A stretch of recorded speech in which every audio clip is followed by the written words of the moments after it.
आणि इथेच समदृष्टी जी झाली आहे, समदर्शन हा जे आहे, इथेच त्यांनी हा सर्ग जिंकला आहे. सर्ग म्हणजे जन्म मरण रूपी संसार हा इथेच जिंकला आहे. ज्यांचं साम्यावस्थेमध्ये मन स्थिर झालं, अशी साम्य अवस्था हेच ब्रह्माचं लक्षण आहे. त्यामुळे ते ब्रह्मस्वरूपच झाले, ब्रह्मामध्येच स्थित झाले आहेत. तस्मात ब्रह्मणी ते स्थिताः. साम्य बुद्धी पुरुष जे असतात ते ब्रह्मामध्येच स्थिर आहेत, स्थित आहेत. मग म्हणाले हे बोलतात कसे, वागतात कसे, जसे स्थितप्रज्ञाची लक्षणं विचारली तसं त्या ब्रह्मविद जो पुरुष आहे, ब्रह्मस्थित जो पुरुष आहे, त्याचे काय लक्षण आहेत? त्या पुरुषाचे लक्षण सांगतात. न प्रहृष्येत प्रियम प्राप्य. प्रियाची प्राप्ती झाली ते प्रहर्षित होत नाहीत, विचलित होत नाहीत. कारण प्रिय वस्तू प्राप्त झाल्यानंतर सुद्धा त्याला एक सहन करावं लागतं.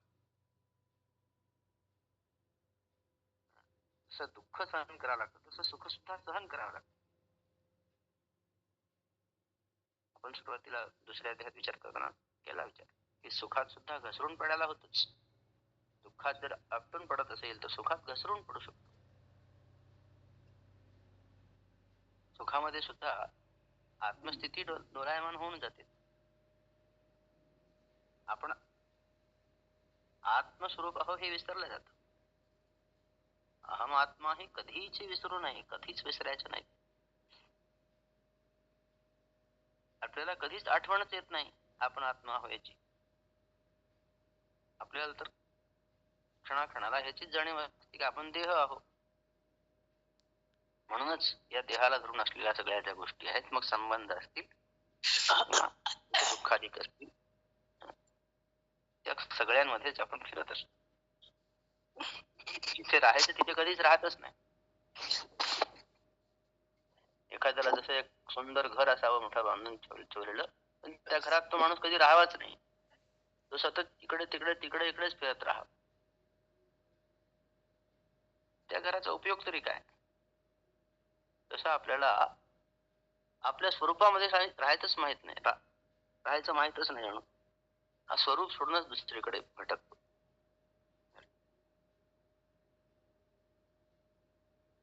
पण हा जो आहे आत्म्यामध्ये राहिलेला तो कसा कळेल आपल्याला? तर म्हणाले न प्रहृष्येत प्रियम प्राप्य नोद्विचेत प्राप्यच्या प्रियम स्थिर बुद्धी असा मूढ हा मोहित होत नाही, संशय विरहित असतो. ब्रह्मविद तो ब्रह्मामध्ये स्थित राहतो. आपण काय पाहिलं की मृगजळाच्या पुराणी काही जसा पर्वत हालत सुद्धा नाही, तसं भलेही कितीही सुख दुःखाचे काही येऊन हा विकृत होत नाही. शुभाशुभी न विकरे, स्वतःच्या स्वरूपाला विसरत नाही. तोच खरोखर समदृष्टी आहे. अशा रीतीने सांगितलं. एक लक्षण. दुसरं सांगतात बाह्य स्पर्शेश वसक्त आत्मा विंध्यत्यात्मनीय सुखम. बाहेरून मिळणारे जे स्पर्शातिक वगैरे सुख हे आहेत, त्याच्यामध्ये तसं चित्त अंतःकरण जे आहे ते आसक्त राहत नाही. ते अनासक्त असतो, तो चिकटून राहत नाही. आत्म्याच्या ठिकाणी असलेलं सुख त्याला सतत प्राप्त होत असल्यामुळे बाहेरच्या सुखाची त्याला आवश्यकताच वाटत नाही. आल्यानंतर तिरस्कार करण्याचा विषय नाही, आल्यानंतर सोडूनच दिलं पाहिजे असा काही विषय नाही. पण न आलं तर त्याच्यासाठी काही वाट पाहत नाही, अशी स्थिती होते. की आपल्याला सुख आलं नाही तर आपण काही हे होत नाही, विचलित जरी झालो नाही, काही त्या सुखाच्या मागे जरी धावलो नाही आपण, तरी आपण मनातच कमी आपण वाट पाहतो. आता तरी होईल, तेव्हा तरी होईल, आता अनुकूल होईल, पुन्हा अनुकूल. तर त्या सुखाच्या विषयी आसक्त असत. भले ते सुख आपल्याला मिळत नाहीये, मिळाल्यानंतर पुन्हा पुन्हा मिळावं अशी अपेक्षा आहे, न मिळालं तर कधीतरी मिळावं अशी अपेक्षा आहे. तर त्या सुखाच्या मागे आपलं चित्त जे आहे ते भ्रमित आहे, विक्षिप्त आहे, आसक्त आहे. बरं का. त्यामुळे स्थिर नाही. चित्तामध्ये हा तो आत्मसुखाचा अनुभव नाही. एखादा मोठा वृक्ष असावा, त्याला जरी पाऊस पडला काय किंवा न पाऊस पडला तरी त्याच्या मुळावजी जरी घेतो तो, नाही असं म्हणत नाही. पण नाही पाऊस पडला तरी तो काही सुकून जात नाही. तो असाच्या तसाच हिरवा आहे.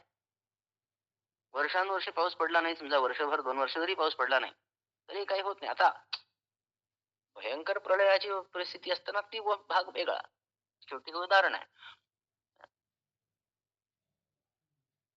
तसं याला काय सुख आलं काय किंवा गेलं काय, नसलं काय, म्हणजे विषय असले काय, नसलं काय.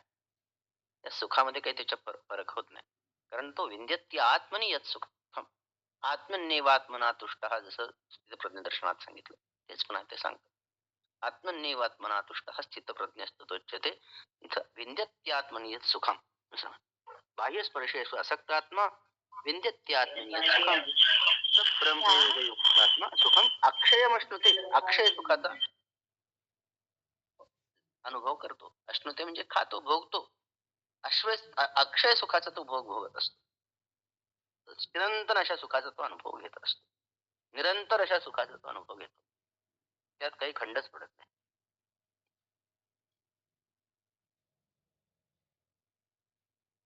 जिथं आत्मसुख मिळालं, स्वतःच्या स्वतःमध्येच त्याला सुख प्राप्त होत असलं, मग त्याने विषय सोडावेत ह्यात काय नवल आहे. विषयाच्या मागे धावण्याचं काही त्याला कारणच उरत नाही. कारण शेवटी विषयांच्या मागे जे धावायचं ते त्याच्यासाठीच ना, सुख होईल म्हणूनच ना. पण जेव्हा लक्षात येतं की ते आपल्या जवळच आहे, मग त्याला शोधायला जायची काही गरजच नाही. त्याला मिळवायची गरजच नाही.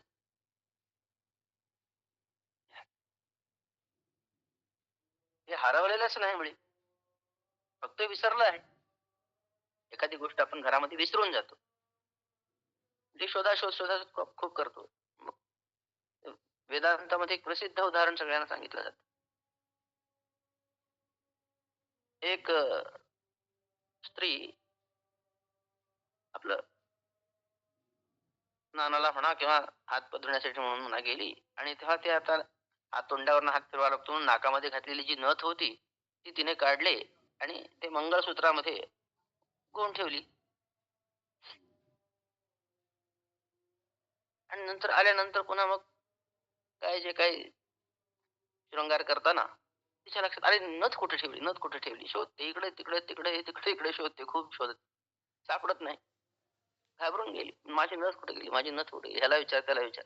इतक्यात ती नणंदबाई आलेली होती आणि तिने पाहिलं, म्हणलं काय चाललंय, काय काय काय शोधताय इकडे तिकडे, काय फिरताय म्हणलं. म्हणलं माझी नथ सापडत नाही हो, नथ कुठे गेली, नथ कुठे गेली. जी हसायला लागली ती नणंदबाई. अरे काय वेडेपणा आहे म्हणले तुम्ही, काय पागल झाला वहिनी तुम्ही, असं काय करता काय हा. अगं म्हणली माझी नथ हरवली, तू काय म्हणते. हे काय म्हणली, गळ्यात नथ अडकून घेतली आणि फिरता म्हणली तुम्ही इकडे तिकडे. हे पाहिलं, अरे हो हो, गळ्यातच आहे. अं, आरसा समोर दाखवला, म्हणजे आहे का गळ्यात, पहा गळ्यात अडकून फिरत. आता केवढा आनंद झाला तिला, वा वा वा, सापडली बरं, सापडली. सापडली का ती, अहो जी गेलीच नव्हती ती सापडायचा काय विषय आहे. तसं आपलं सुख कुठं गेलंच नाही, मग सापडायचं काय. सुखीच आहे, पूर्वी सुखीच होतो, आत्ताही सुखीच आहे. फक्त मध्ये ते सुख विसरल्या गेलं. मला वाटलं कुठे गेलं कुठे गेलं. तेव्हा सहज सहज विषयांचं सुटका होते आणि आत्मसुखात त्याला प्राप्त असतं. तर एकदा आत्मसुख प्राप्त झाल्यानंतर बाकीच्या विषयामध्ये फिरण्याचं काही कारण नाही. म्हणून येहि संस्पर्शजा भोगा दुःख येऊ नये व ते आद्यंतवंत कौंतेय न तेषु रमते बुधः. हे कौंतेय, संस्पर्शजा ये भोगाः ते आद्यन्तवन्तः सन्ति दुःखयोनयाः सन्ति अतः बुधा तेषु न रमते. जो बुद्धिमान आहे, जो ज्ञानवान आहे, तो त्या आदी आणि अंत ज्याला आहेत अशा प्रकारचे स्पर्श इत्यादिकापासून मिळणारे जे भोग आहेत त्या भोगामध्ये आणि शेवटी जाऊन हे दुःखाचेच मूळ आहेत. तुकाराम महाराज म्हणाले, संसार दुःख मूळ धूकडे इंगळ.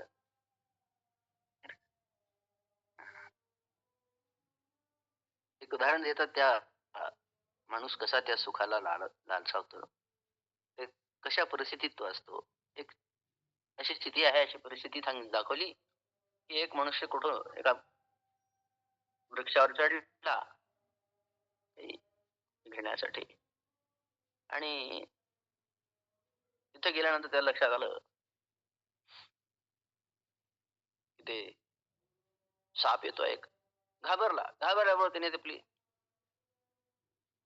उडी मारायचं असते, तर उडी मारतो तर खाली विहीर होती, विहिरीत बुडून मरे, पोहायला येत नाही. अरे बापरे, मग काय करायचं. एक पारंबी लोळत होती, त्या पारंबीला पकडलं त्याने आणि लटकायला लागला. पारंबीला लटकला, खाली विहीर आहे, वर साप आहे. तितक्यात काय झालं, तिथं एक मोहोळ होतं, त्या सगळ्या गोंधळामुळं ते मोहोळ उठलं. त्या मोळाची तिथून ते थेंब टपकायला लागले थोडे थोडे त्या मधाचे. त्या मोळाच्या माशा पण भुंग भुंग करायला लागल्या, त्या पण चावतायत. इकडे मोळाच्या माशा काय चावतायत, तिकडून ते साप पण दिसतोच आहे. इकडे खाली विहीर आहेत, खाली पडून भीती, बुडण्याची भीती तर आहेच आहे खाली. अजून तिकडे पण भीती वाटते, पारंबी तुटेल की काय. आणि तेवढ्यात ते मध टपकतोय, तर ते आपलं आ करून त्या मधाला चाटण्याचा प्रयत्न करतो. तर असं आपलं आहे. संसार दुःख मुळ चहूकडे इंगळ. हं? असं असून सुद्धा ते काय थोडंफार जे कुठेतरी आपल्याला असं अनुकूलता वाटते, आणि त्याच्यासाठी मनुष्य लालसित होतो. असो, तर हे सगळे दुःख येऊ नये हा सगळे जे काही भोग आहेत, परिणाम ताप संस्कार दुःखही सर्वम दुःखम विवेकिनः. जे विवेकी लोक आहेत त्यांना हे कळतं, शेवटी हे सगळं दुःख प्राप्त देणारेच आहे. आता जरी ते बरं वाटत असले तर परिणामी विषमिव. पुढे 18व्या अध्यायात सांगितलं.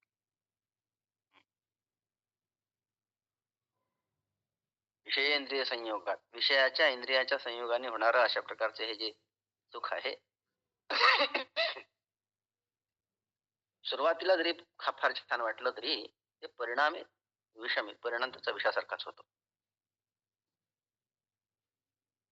म्हणून हे दुःख दुःख निर्माण करणारे सगळे हे विषय असल्यामुळे हे स्पर्शाधिकापासून मिळणारे जे भोग, ते सगळे दुःखालाच प्राप्त करून देणारे असल्यामुळे दुःखातूनच निर्माण झाले, दुःखालाच ते प्राप्त करतात.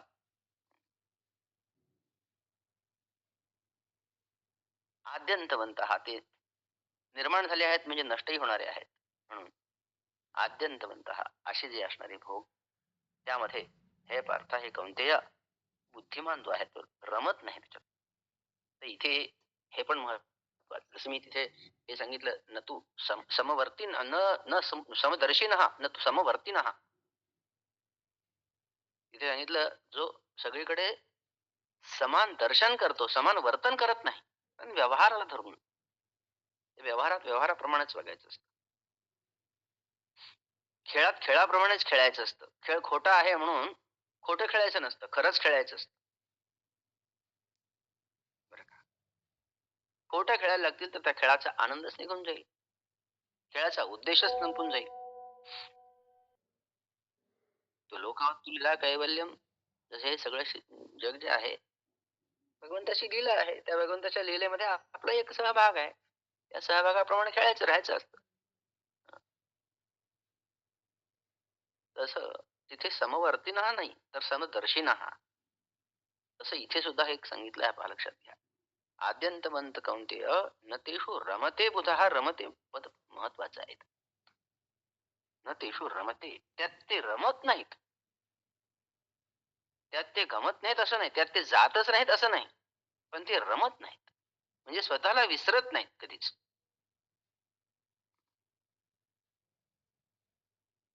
हेच दशा मोक्षश्रीची अहम आत्मा हे कधीच विसरू नये.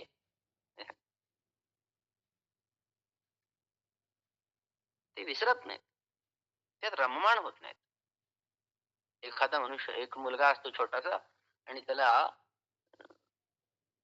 आईने सांगितलेलं असतं की अमका अमका त्या जा ह्यांच्याकडे आणि तिथून जाऊन आपली ती घेऊन ये, काहीतरी वस्तू सांगितलेली आणायला त्याला. हा रस्त्याने जातो जातो आणि रस्त्यात काही जर डोंबाऱ्याचा खेळ असतो, काहीतरी सापाचा गारुडीचा खेळ असतो, काहीतरी खेळ, कुठेतरी भांडण असतं, काहीतरी चालतं रस्त्यात. हा आपला तिथे उभा राहतो आणि ते पाहत राहतो. झालं, विसरून जातो, ज्याच्यासाठी आला होता ते विसरूनच गेला. मग आता तर लक्षात राहत नाही आपण कशासाठी निघालो होतो, तिथंच वेळ निघून जात त्याचा. आई म्हणते झालं कुठं गेला कुठे, हा तिथे विसरून घेऊन खेळ पाहत बसलो.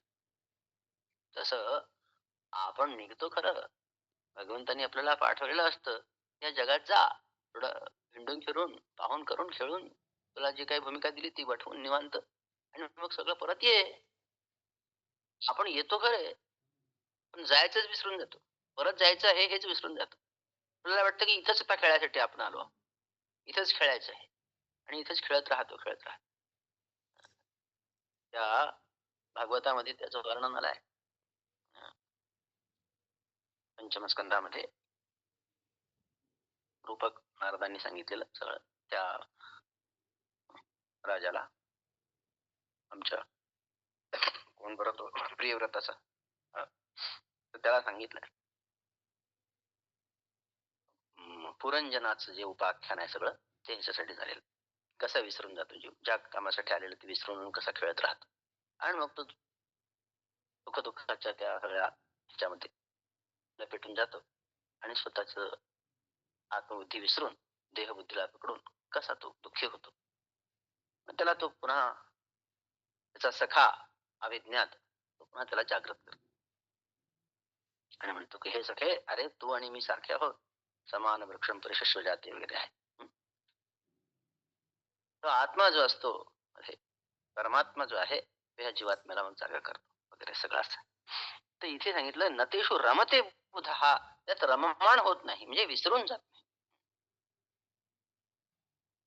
जसं पापे रतिम्मा कृथा, पापाचं आवड नसावी, तसं भोगाची सुद्धा आवड नसावी. भोगाचा तिरस्कार नाही, पण आवड नाही.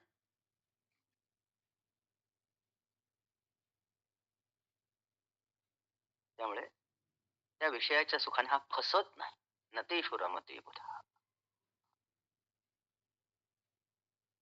ज्याने स्वतःला पाहिलं नाही, जो स्वतःचा अनुभव ज्याने घेतला नाही, आत्मसुखाचं गोडी ज्याने चाखली नाही, ते मात्र या इंद्रियांचे जे विषय आहेत इंद्रियार्थी, म्हणजे जे त्याच्यामध्ये तर रममाण होतात. त्यामुळे ते फसून जातात.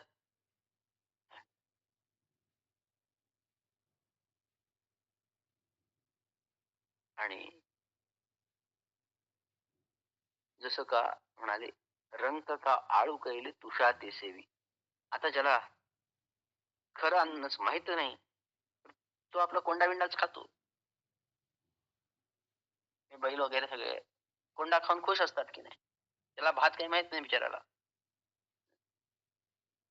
त्या भाताच्या वरचं, साळीच्या वरचं ते तूस असतं तेच खाऊन खुश असतात.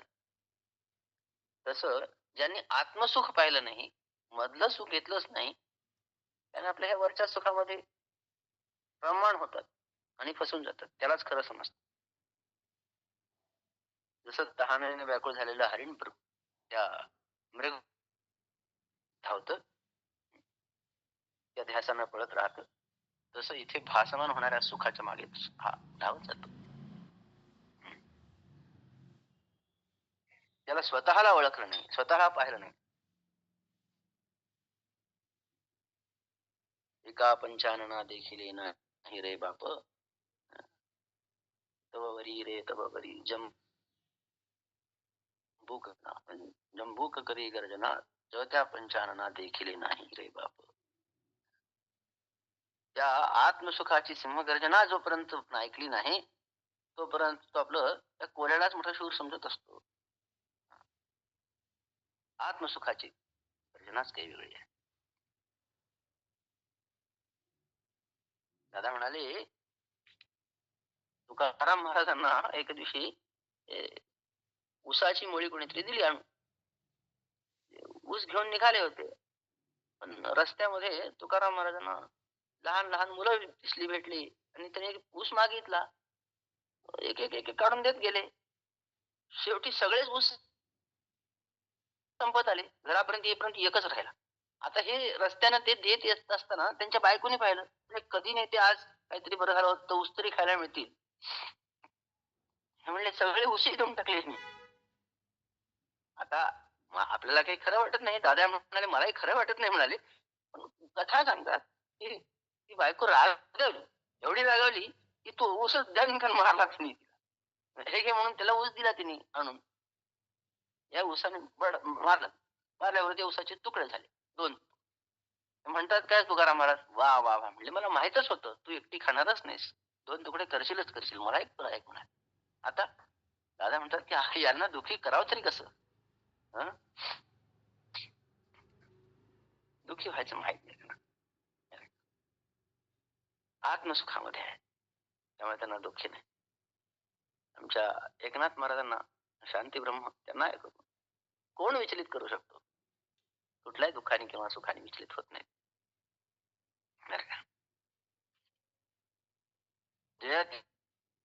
स्वसुखाचे सदा खराटे तयासीची विषय ते गोवटे आवडते. ज्यांना स्वसुख माहित नाही त्यांना विषय आवडतात. हे विषयी सुख आहे बोलणे सारखे आहे. अरे हा विषयात सुख आहे हे बोलणंच खोटं आहे म्हणाले. सुख विषयात थोडंच असत. वेदांतामध्ये प्रसिद्ध उदाहरण आहे. तो कुत्रा एखादा छोटास त्याला हाडूक मिळतं आणि तो खात बसतो. खातो काय, त्याला चघळण्याचा प्रयत्न करतो.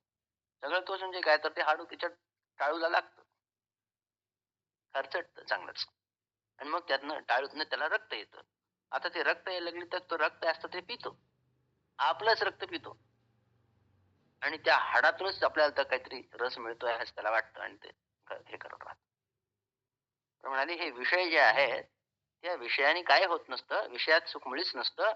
त्या विषयाच्या निमित्ताने आपला आत्मरस मधून पाझरतो जेव्हा आणि त्याच सुख आपल्याला प्राप्त होतं, तरी पण ह्याला असं वाटतं की त्या विषयातूनच सुख मिळालं की काय. विषयातून सुख मिळत नाही, विषयात सुख नसतं. नशा बोतल में होता तो नाचती बोतल है ना. तर असं नसतं. त्यात काही नसतं. असं विषयामध्ये सुख नाही.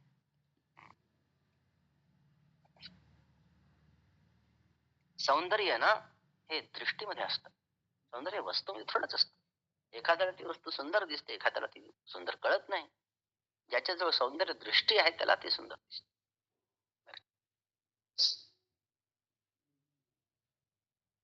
सगळ्यांना ते सौंदर्य कळतं का नाही. जसं हे आहे तसंच सुख जे आहे ते बाहेर नाही. बाह्य स्पर्शे स्वसक्त आत्मा विंद्यत्यात्मनि सुखम सब ब्रह्मयोग युक्त आत्मा सुखम अक्षय मश्नुते. हे संस्पर्शजा भोगा दुःख येऊ नये येवते आद्यंतवंत कोणते न तेषु रमते. त्यात रममाण होत नाही. त्या विश्वातल्या विषयांना पाहून हा तिकडे रममाण न होता त्या क्षणात त्याला जिस की रचना इतनी सुंदर वो कितना सुंदर होगा याप्रमाणे त्याला आठवण येते ती त्याच्या मागे असणाऱ्या परमात्म्याची, परब्रह्माची.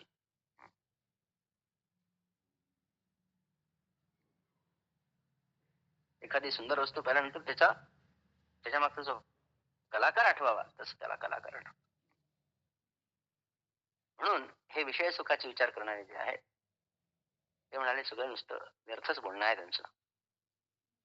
असं जर खरं असतं,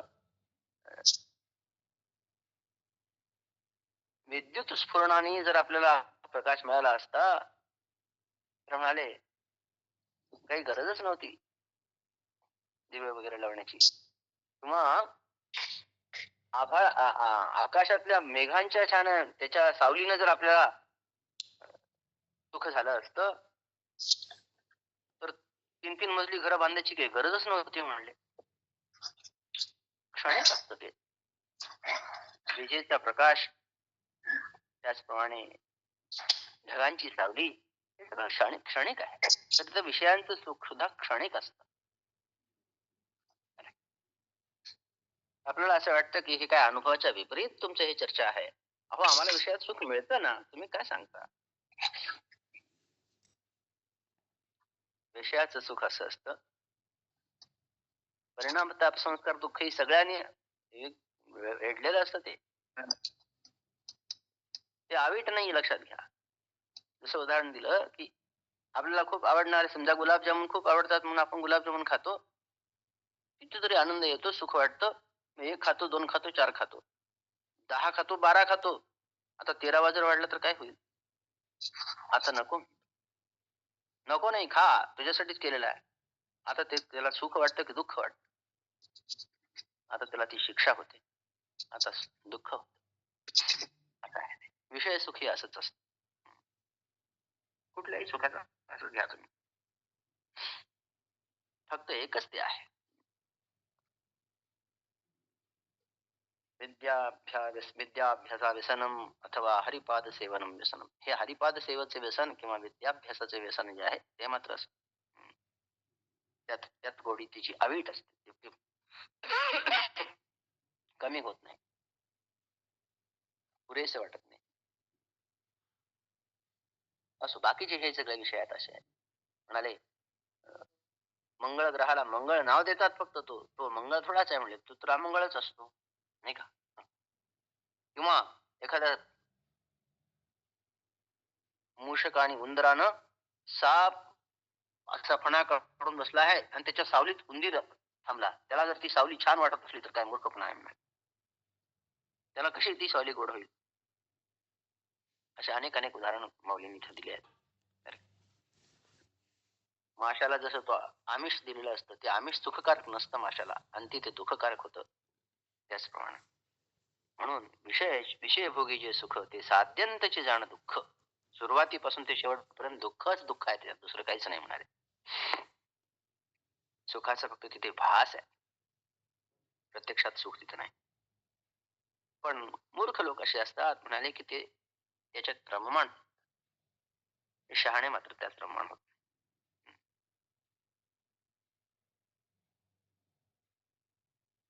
त्याला कळत नाही म्हणून ते आपल्या त्याच्यातच सुख समजतात. या आत्मसुखाचं आणि विषय सुखामधलं जे अंतर आहे ते त्यांना कळत नाही.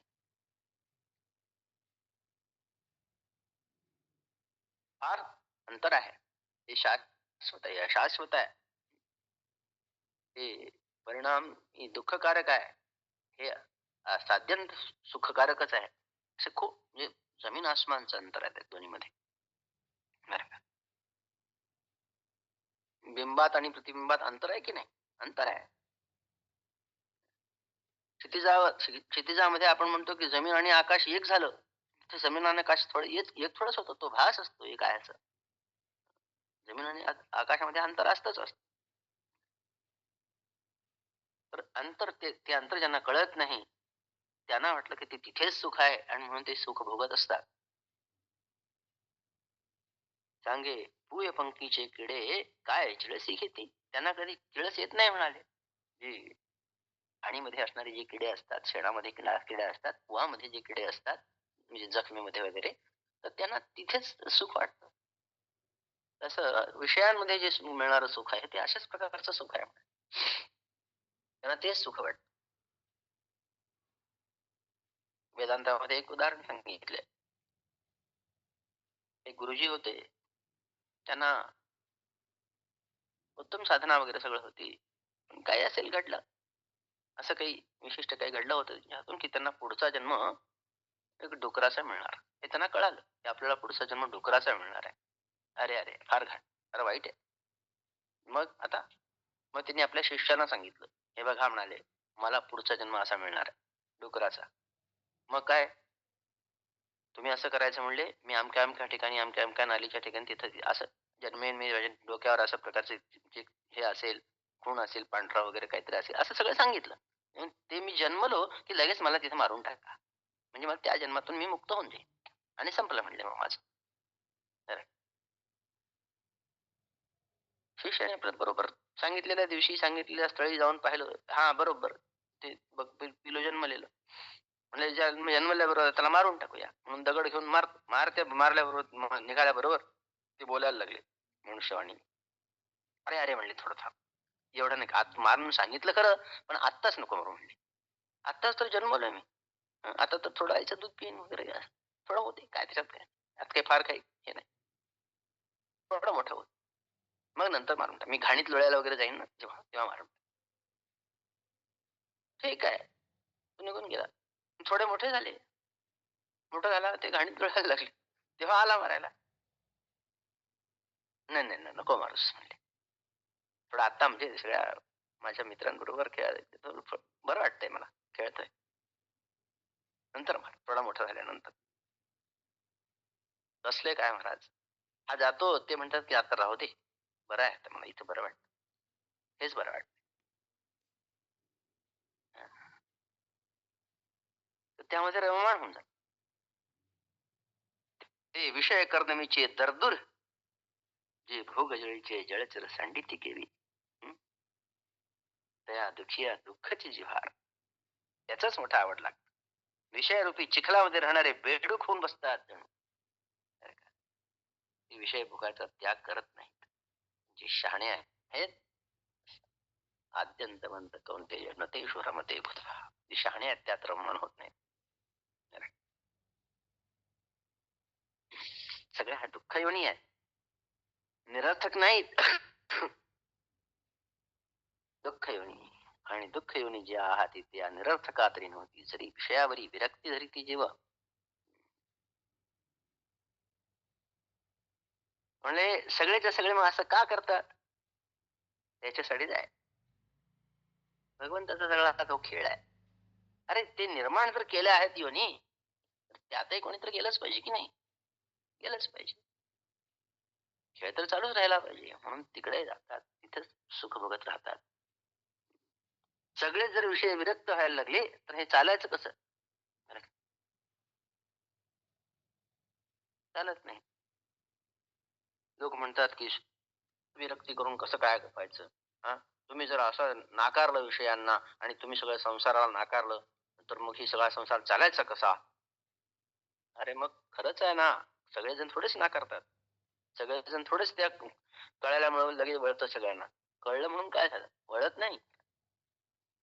शब्दाने फक्त कळालेला असतो. तो अनुभव नसतो म्हणून त्याला वळत नाही. म्हणून मग जग सगळं आपलं चालत राहतं. लोक असा तर्क करतात नाही तर. मी सांगितलं ना एकदा. आम्ही लहान असताना 22-23 वर्ष होतो आम्ही त्या वेळेला. आम्ही एकाकडे असेच काहीतरी गेलेलो. पूज्यदादांचे विचार घेऊन सांगत होतो. ते प्रिन्सिपल होते. त्याने आम्हाला म्हटलं, "काय करता?" म्हणले, "तुम्ही पागलपणा." "अहो तुमचं वय किती आहे आता?" म्हटलं, "22-23 आहे." म्हणले, "22-23 वयाला तुम्ही हे सगळं काय देवण-देवण विचारण हे सगळं घेऊन फिरत-फिरत बसला. आता हे तुमचं काम करण्याचं वय आहे. काम करा, काही पैसे मिळवा, अमकं करा, तमकं करा." चांगलं खूप मला सांगायला लागले. मी त्यांना हे सांगितलं, "बरोबर आहे गुरुजी तुम्ही म्हणतात ते." म्हणाले, "हे तुमचं वय किती आहे?" म्हणलं, "माझं वय आता 43 आहे." आता मी सुरुवात करायला हरकत नाही म्हणले मी. 30 तर अडचण आहे म्हणालो मी मग त्यांना. "अहो तुम्ही सुरू करत नाही म्हणून तर आम्हाला करावं लागतंय. हं, नाहीतर आम्हाला कशाला करावं लागलं असतं? तुम्ही आम्हाला सांगायच्या गोष्टी तर आम्हीच तुम्हाला येऊन सांगू लागलोय." अशी स्थिती विपरीत आहे. त्यांना बोललो. पण तिथे ते एवढे रममाण होऊन जातात. सुरुवातीला तर ते सगळं अनुभव वगैरे म्हणून, पण नंतर मध्ये इतकं रममाण, की मग विसरूनच जायचं. मुख्य कशासाठी आलो? असं सगळं जग विसरत असतं. हं. जे कोणी आठवतात ते थोडे असतात. त्यामुळे असं काही होत नाही, की ते आठवलं म्हणजे आता ते सगळं जग सोडतील. असं काही होत नाही.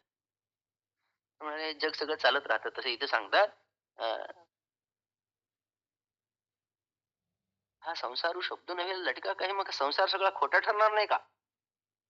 सगळेजण जर शहाणे व्हायला लागले तर असं म्हणजे याती विरक्त पुरुष त्याची ती का भजेसे विषय निराशा त्या दुःख दाविले नावडे. पण जे शहाणे लोक आहेत त्यांना मात्र ते विषयाचा त्याग करतात. ते दुःख ह्या संसाराचं अनित्यत्व, विषयांचं अनित्यत्व, दुःख रूपत्व त्यांना अपरोक्ष रीतीने लक्षात आलेलं असतं. म्हणजे प्रत्यक्ष त्यांना पटलेलं असतं, समजलेलं असतं, म्हणून ते त्याग करतात. जसं ज्याला जगायचं आहे त्याने विष पिऊन पाहावं काय, थोडा बघू तरी कसं आहे, घेऊन घेऊन तरी पाहू. अरे हे घेऊन तरी पाहू म्हणायची गोष्ट नाही, सोडून देण्याचीच गोष्ट. तर तसं ते विषाप्रमाणे त्याग करतात आत्मज्ञानी पुरुष. आत्मज्ञानी पुरुषांच्या ठिकाणी कामक्रोधाची वार्ताच नाही. शक्नोती हैव यस सोढून प्राक शरीर विमोक्षणात कामक्रोधोद्भवम वेगम संयुक्तस्य सुखी नरः. एव शरीर विमोक्षणात प्राक या कामक्रोधोद्भवम वेगम सोडून शक्नोती, मी सहन करू शकतो कामक्रोधातून निर्माण झालेला वेग. हे शरीर सुटण्याच्या पूर्वी, हे शरीर सोडण्याच्या अगोदरच म्हणजे जन्मात असतानाच जो कामक्रोधापासून मुक्त होतो तोच खरा युक्त आहे, तोच खरा सुखी आहे, तोच युक्त म्हणजे योगी आहे. कामक्रोधापासून निर्माण होणारा जो वेग सहन करू शकतो, त्या कामक्रोधाच्या वेगामध्ये तो वाहून जात नाही किंवा तो बुडून जात नाही. नदीमध्ये ना बुडायचं असतं ना वाहून जायचं असतं, तर पोहून जायचं असतं, तरून जायचं असतं. वाहून गेला तरीही मुख्य विषय तरी सुटलाच, आणि बुडून गेला तरीही गेलाच. म्हणून वाहूनही नाही, बुडूनही नाही, तरुण गेलं पाहिजे. जिथे पोहोचायचे तिथेच पोहोचायचं.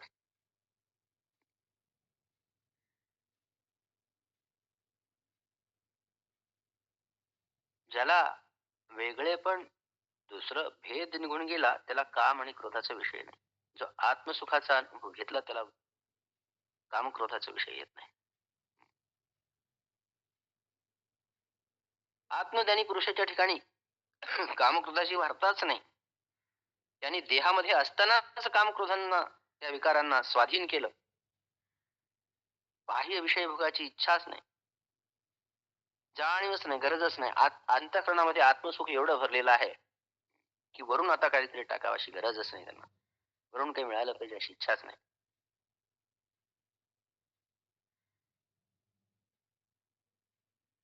आता आत्मसुख हे विषय वेगळा असतो, भोगायचा असतो. आणि ते विषय सुख जे आहे ते विषय सुख भोगताना भोगता, भोग्य आणि भोग असं असतं. पण आत्मसुखाची गोष्ट कशी आहे, आत्मसुख भोगण्यासाठी वेगळेपणाची शिल्लकच नाही. मी भोगणारा आणि ती विषय एक भोगणारी वस्तू असं थोडंच आहे. आपल्या स्वतःच्याच असण्याचा तो आनंद आहे. जसं पूज्य दादा नेहमी सांगतात की झोपेतून आपण जेव्हा जागे होतो किंवा स्वप्नातून जेव्हा आपण जागे होतो तेव्हा पहिला आनंद काय म्हणले, मी आहे याचा आनंद आहे. बस, मी आहे. मी असण्याचा आनंद हा कशावरच अवलंबून नाही. लक्षात, कशावरही अवलंबून नाही, काही त्याला आधाराची गरज नाही. मी आहे याचा अनुभव स्वतंत्र आहे, सर्वतंत्र स्वतंत्र. आत्मसुखाचा हा जो भोग आहे, आनंद आहे, हे केव्हा होऊ शकतं म्हणाले, अहंकाराचा जो पडदा आहे तो गेला म्हणजे होत. मी आहे हा जो भाग आहे, ह्याचा जो आनंद असतो तो सुद्धा मलिन आहे. मी असण्याचा आनंद आहे, तिथे नुसतंच असण्याचा आनंद पाहिजे असतो. जसं इथे उत्तर उदाहरण देतात मौली, समरसतेमुळे एक फक्त सुखमात्र वस्तू तेवढी शिल्लक राहते, काहीच नाही. मी आणि तू दोन विषय सुद्धा संपले. पाण्यामध्ये पाणी जसं टाकल्यानंतर ते वेगळं दिसत नाही. आकाशामध्ये वायू आणि तो वेगवेगळा दिसत नाहीत. हे आकाश आणि हे वायू. तसं या आत्मसुखाच्या मिलनामध्ये मी सुखी आहे अशी भावना न राहता नुसतंच सुख आहे. सुखी हे विषय नाही.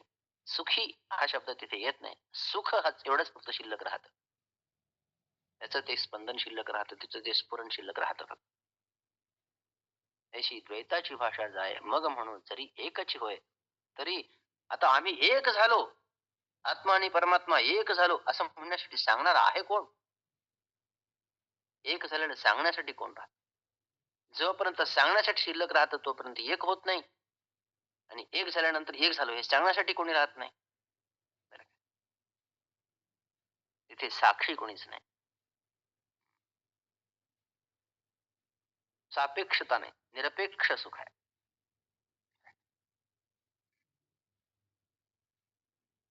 कशाच्यावरही आधारित नसलेलं अशा प्रकारचे हे सुख.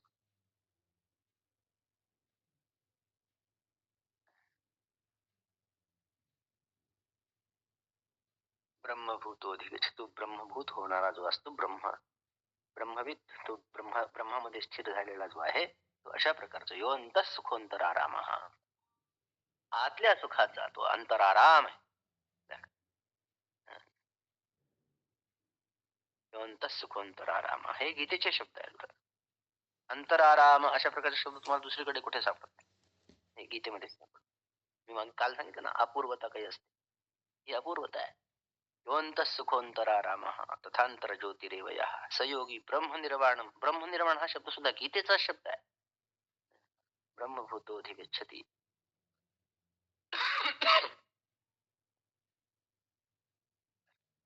ब्रह्मनिर्वाण आहे. नुसतंच निर्वाण आहे असं नाही. निर्वाण म्हणजे नुसतं शून्य झालं. पण ते ब्रह्मनिर्वाण म्हणजे काही आहे तिथे. ते ब्रह्म आहे, पण ते ब्रह्म आहे सांगण्यासाठी दुसरा कोणी शिल्लक नाही. अशा त्या सुखामध्ये, अशा त्या सुख स्वरूपामध्ये हा विलीन होऊन जातो. म्हणून आपण संतांना ब्रह्मलीन असं, ब्रह्मामध्ये ते लीन होत, मिसळून जात. जसं सागरामध्ये सरिता मिसळून जाते, ती वेगळी राहत नाही. ती जसं मीठ एखाद्या ह्याच्यामध्ये पाण्यामध्ये विरघळून गेलं, सगळीकडे पसर. हात नदी जशी सिंधू स्वरूप होऊन जाते, सागर स्वरूप होऊन जाते. नदी बिघडली सागरची झाली. तसे हे ब्रह्मनिर्वाणम ब्रह्मभूतो अधिगच्छति, त्या ब्रह्मनिर्वाणालाच प्राप्त होत. अंतराराम जे असतात, अंतर्ज्योती असते त्यांच्यामध्ये, अंतर्ज्योतिरेव आहे. आत्म्याचा प्रकाश त्यांना प्राप्त झाला, ज्योतिष स्वरूप आहे. नारायण उपनिषदामध्ये वर्णन झालं.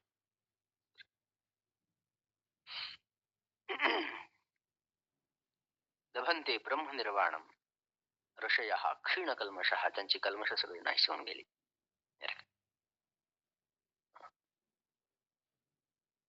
त्यांचे सगळं पाप नष्ट होऊन गेलं. पाप म्हणजे सगळ्या वासना नाही, कुठल्याच प्रकारचे क्षीण झाले, काही संशय गेले निघून. क्षीण कल्मषः छिन्न द्वैधा, द्वैधा म्हणजे मनाची द्विधा अवस्था नाहीशी झाली. छिन्न द्वैधा यथात्मानः, मनाचा निग्रह झाला, मनाचा निरोध झाला, चित्ताचा निरोध झाला. योगश्चित्त वृत्ती निरोध, चित्ताच्या 4-5 अवस्था सांगतात, त्यामध्ये निरुद्ध अवस्था, एक विमूढ अवस्था असते. आपण झोपतो जेव्हा, तेव्हा विमूढ अवस्था असते. अज्ञानामध्ये ती चित्त विलीन होत, मूढ आहे, एक विक्षिप्त आहे, ही निरुद्ध अवस्था, चित्ताची निरुद्ध अवस्था झाली. छिन्न द्वैधा यथात्मानः, आणि व्यवहारामध्ये त्यांचं वागणं सर्व भूत हिते रताः, सगळ्या भूतांच्या हिताचं कार्य त्यांच्या हातून घडत असतं. त्या सर्व प्राण्यांच्या हितामध्ये जे रत असतात हे त्यांना आवडतं करायला. गुरुजी आमचे म्हणायचे, बाळासाहेबांना फार आवड आहे म्हणजे लोकांची काही आवड नाही. म्हणजे गुरुजी म्हणतात म्हणून आपण ते हे करत नाही. पण लोकांमध्ये तोच आहे, लोकनाथ आहे. आपल्यामध्ये तोच आहे. लोकांमध्ये रममाण व्हायचं काही कारण नाही. लोकांमध्ये असणाऱ्या त्या लोकनाथामध्ये रममाण व्हायचं असतं. ब्रह्मनिर्वाण रूपी हा जो मोक्ष आहे त्याला ते प्राप्त करून घेतात. ते सर्व प्राण्यांच्याही हितामध्ये नेहमीच रममाण असतात, रत असतात.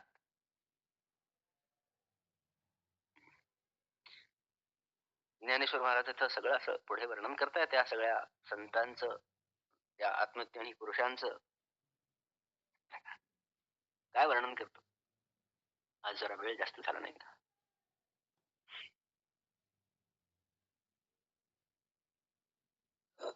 म्हणाले जाऊ द्या सगळं सोडा, आता काय बोलायचं. खुणाची पावेल स्वभावे आत्माराम, अशा सुखाने जे मातले आहेत. उठलो तो भाजी आपणामध्ये स्वतःमध्ये स्वतः रममाण झाले आहेत. जणू काही इथे ओतीव सुख आहे त्यांचं म्हणा. जसं ओतीव आपण लोखंड वगैरे बघतो ना, त्यामध्ये कण कण सगळा असा भरलेला असतो. एखादा गोळा असावा लोखंडाचा ओतीव, तो जड असतो. आणि जर नुसता तुम्ही जर समजा त्याचा गोल पत्र तयार केला, पत्राचा गोल केला, सोन्याचं वगैरे जरी केलं तर ते हलका हलका राहणार. म्हणजे ओतीव असतात. ह्यांचं हे सगळं सामरस्य जे आहे, ब्रह्मस्वरूप आहे, ते ओतीव स्वरूप आहे. आतून बाहेरून सगळीकडून सबाय अभ्यंतर पुढे आलंय. अभितो ब्रह्मनिर्वाण, आतून बाहेरून सगळीकडून बिना सालीचं आणि बिना बियाचं जसं फळ असावं एखादं. दादांच्या भाषेत बोलायचं म्हणजे काबुली द्राक्ष. काबुली द्राक्षामध्ये म्हणजे आत सीडलेस द्राक्ष जे असतात की नाही, त्याचं काहीच टाकायचं नाही. सालही काढून टाकायची नसते, मधून बी पण काढून टाकायची नसते. अक्षरशः पूर्णच्या पूर्णच खाऊन जायचं असतं, गळून जायचं असतं. तसे आतून बाहेरून सगळीकडूनच ब्रह्मस्वरूप झाले, ब्रह्मनिर्वाण रूप मोक्षाला प्राप्त झाले. कैवल्याचा पुतळा प्रगटला भूतळा, हे ना तसं हे सामरस्याचे पुतळे आहेत. ते अनुकार आहेत, सुखाचे अंकुर आहेत जणू. हा महाबोधाचा हा विहार आहे. त्यांनी महाबोध खेळतोय.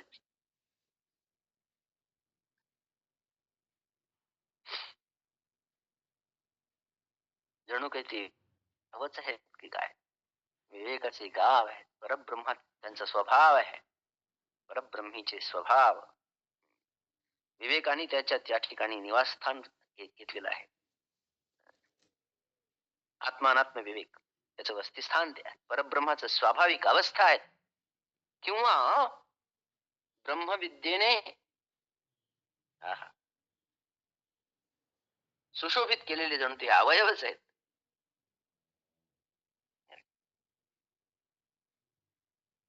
सत्वगुणाच्या पुढची असणारी सात्विकता आहे.